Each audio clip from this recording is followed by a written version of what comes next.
Channel my self Prachi and होने वाली C M Prachi.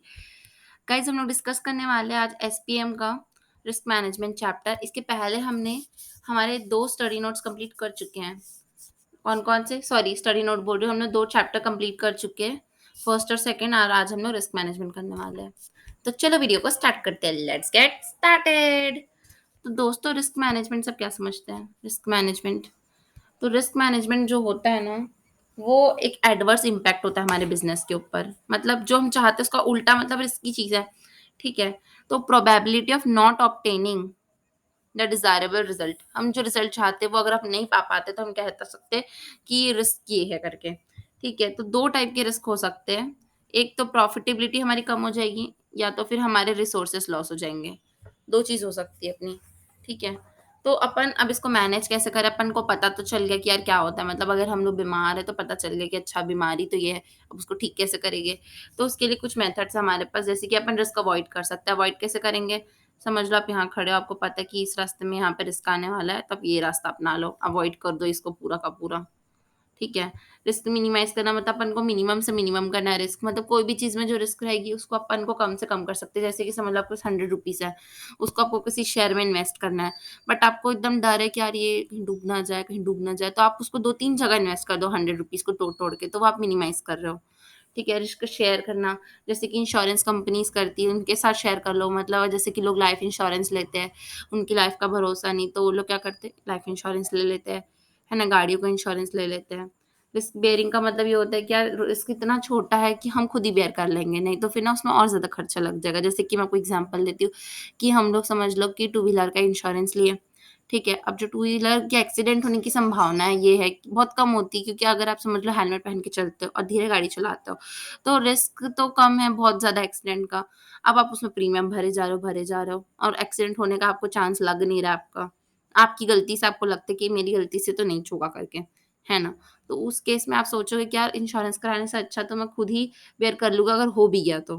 ठीक है, तो फिर उसको बोलते हैं कि रिस्क बेयर करना, मतलब जब कॉस्ट ज़्यादा होती है रिस्क को बाँटने की, तब हम लोग उसको खुद ही बेयर कर लेते हैं। टाइप्स ऑफ रिस्क, बहुत सारे रिस्क होते हैं, जैसे कि इसमें दिया हुआ है।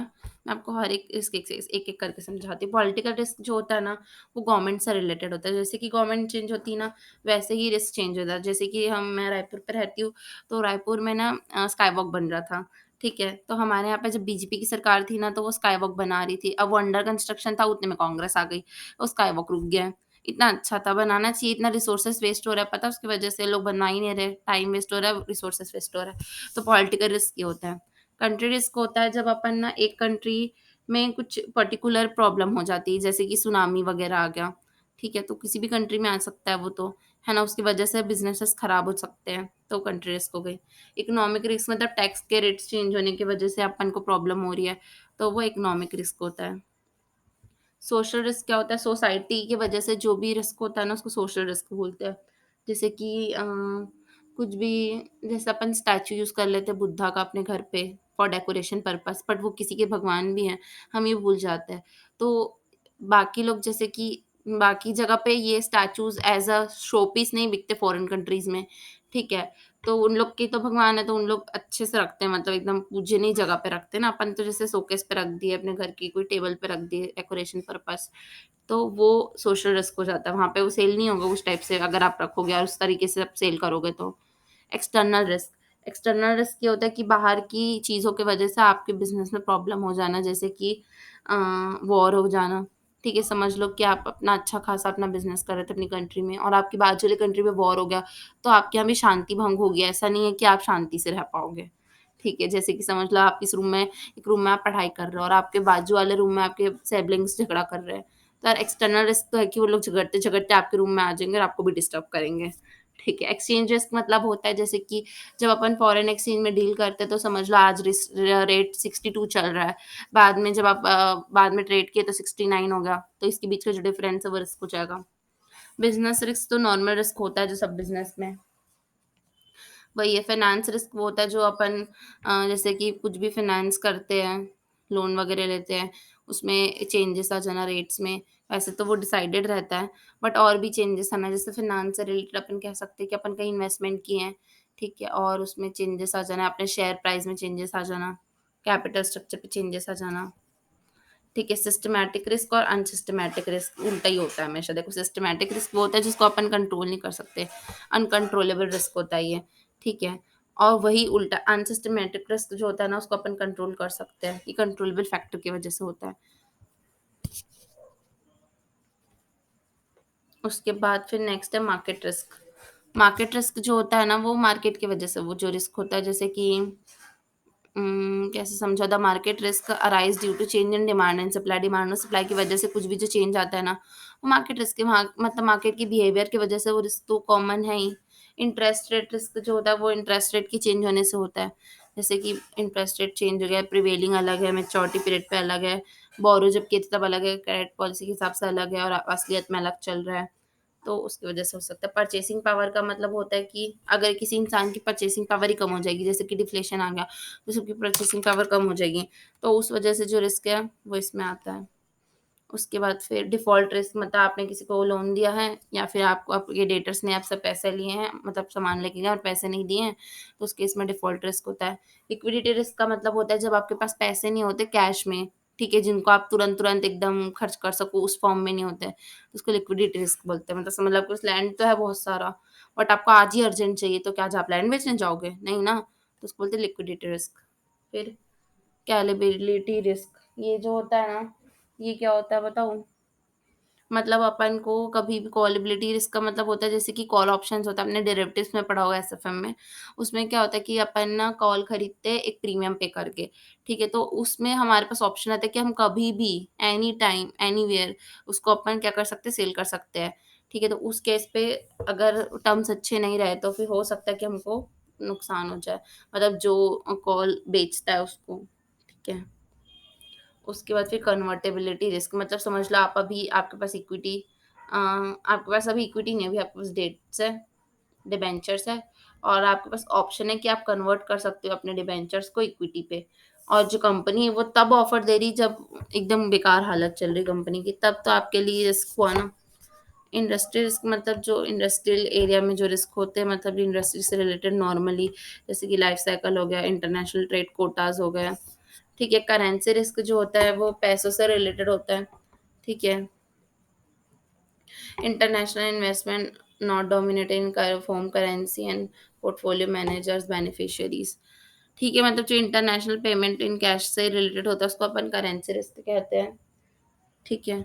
उसके बाद फिर ऑपरेशनल रिस्क, ये तो नॉर्मल ऑपरेशन में जो रिस्क आता ही है वो है, जैसे कि नॉर्मल प्रोक्योरमेंट में टेक्नोलॉजी चेंज हो जाना, फेलियर हो जाना, कुछ स्ट्राइक पे हो जाएंगे लेबर्स वगैरह, तो ये ऑपरेशन के दौरान चलते रहता है ये सब, तो उसको बोलते हैं ऑपरेशनल रिस्क, ठीक है? तो अपना इम्पोर्टेंट डेफिनेशन पढ़ लेते हैं अब। रिस्क मैनेजमेंट जो है ना ये प्रोसेस है जिसमें अपन मेजर करेंगे, असेस करेंगे और डेवलप करेंगे स्ट्रेटजी, ठीक है? और फिर उसको मैनेज करेंगे, तो उसको बोलते हैं अपन रिस्क मैनेजमेंट करना। ये एक सिस्टमैटिकल अप्रोच है जिसमें अपन खोजते हैं और एनालाइज करते हैं और कंट्रोल करते हैं वो सारे इवेंट जो कि अनवांटेड है, ठीक है, स्पेसिफिक टाइम के लिए, और जिसको अपन कम कर सकते हैं।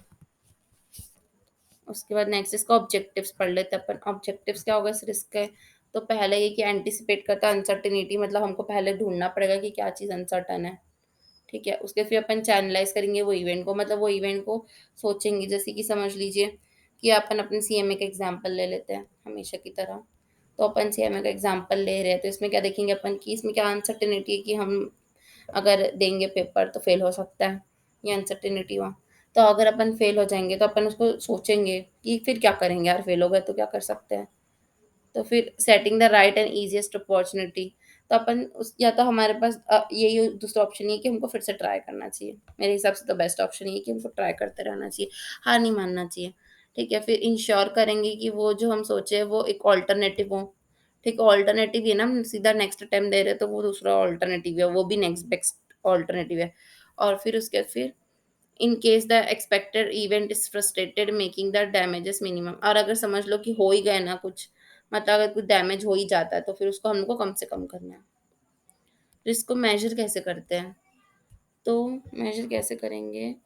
Evaluation of livelihood and extent of risk, मतलब जो रिस्क है उसका एक्सटेंट देखेंगे कितना है और उसके हिसाब से अपन उसको मेजर करेंगे, ठीक है? मतलब अपन देखते हैं कि सीएमए में फेल होने का क्या होता है अपना रिस्क, तो फिर इसको आप बोलोगे कि दी कितनी नेगेटिव नेगेटिव लेती है एग्जाम्पल।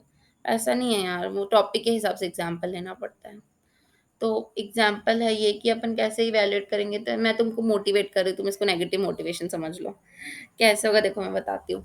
जैसे कि अगर फेल हो जाते हो तो आगे तुमको 6 मंथ में जो भी तुम्हारी सैलरी होने वाली थी, अगर तुम जॉब करते हो या फिर सेल्फ एम्प्लॉयड होते हो, तो जो भी तुम अर्न करने वाले थे, अर्निंग्स ही कह लेती हूँ मैं, सब में आ जाएगा अर्निंग। ठीक है, जो तुम्हारी 6 मंथ अर्निंग है तो कम से कम अपन उसको मिनिमम टू मिनिमम 3 lakhs तो मान ही लेते हैं आफ्टर सीएमए फाइनल। ठीक है, 3 lakhs तो तुम 6 मंथ में कमा ही लोगे कम से कम। ठीक है, तो वो लॉस हुआ।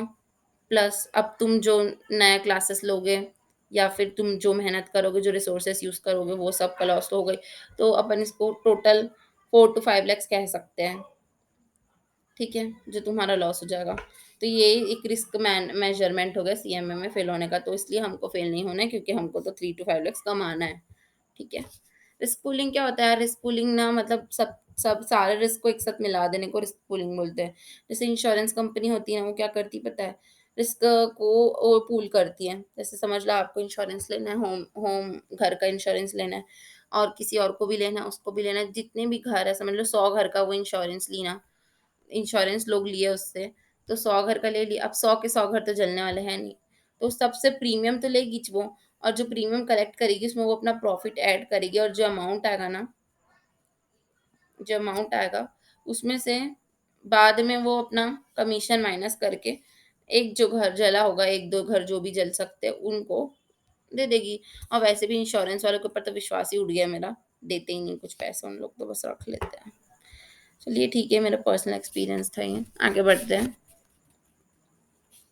हम लोग रिस्क को डाइवर्सिफाई कर सकते हैं। डाइवर्सिफाई कैसे करेंगे? एक बहुत अच्छी कहावत है, इन्वेस्टर को ना सारे अपने अंडे, मतलब सारे जो पैसे हैं उसको एक बास्केट में नहीं रखना चाहिए। मतलब सारे एग्स को एक बास्केट में नहीं रखना चाहिए। इसका ये मतलब है कि हमको अपने सारे पैसों को एक ही जगह इन्वेस्ट नहीं करना चाहिए, डिफरेंट डिफरेंट प्लेसेस में करना चाहिए, ताकि नुकसान हो तो थोड़ा सा अमाउंट का हो, ज़्यादा का ना हो।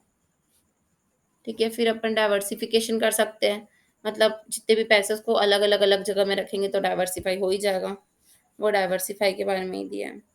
Probability of ruin, ruin theory जो है ना, वो क्या बताती है? मैं ruin theory also called as collective risk theory was actually developed by the insurance company. ठीक है, इंश्योरेंस कंपनी इसको डेवलप किया था for studying the insurer vulnerability of to insolvency.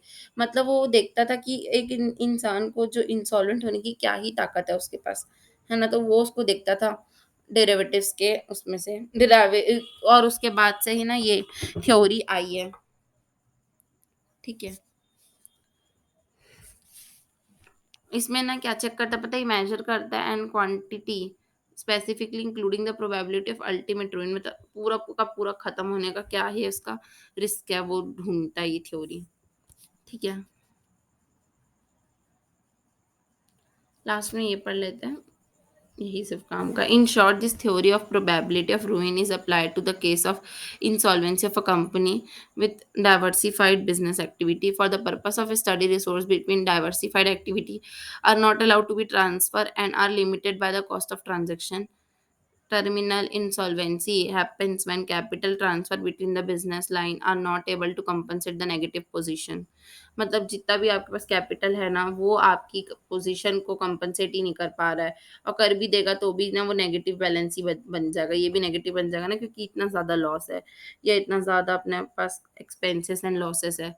ठीक है, तो वो नेगेटिव पोजीशन को निकालता है। तो जो रूइन थ्योरी रहता है ना, वो कैलकुलेट करके बताता है हमको। ठीक है, रिस्क मैपिंग क्या होता है? रिस्क मैपिंग जो होता है ना, एक प्रोसीजर है जिसमें ना अपन आइडेंटिफाई करते हैं कि क्या क्या एक्सप्लोजर हो सकता है, और उसको हाईलाइट करते हैं और उसको एलिमिनेट करने की कोशिश करते हैं। ठीक है, पॉइंट पॉइंट पॉइंट में होता है, ऐसे ऐसे करके जोड़ देते हैं, जैसे इसमें कुछ जुड़ा हुआ है। ये मैपिंग कर रहे हैं कि कौन कौन से प्रोजेक्ट में हम लोग को लग रहा है क्या रिस्क है, उसके हिसाब से उसको अपन ऐसे ऐसे करके बना देंगे, और फिर उसके हिसाब से ये अपन उस पर ध्यान दे पाएंगे।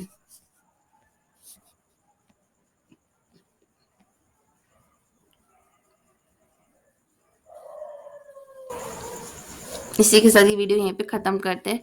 Thanks for watching, take care, और stay healthy, stay happy. Bye bye.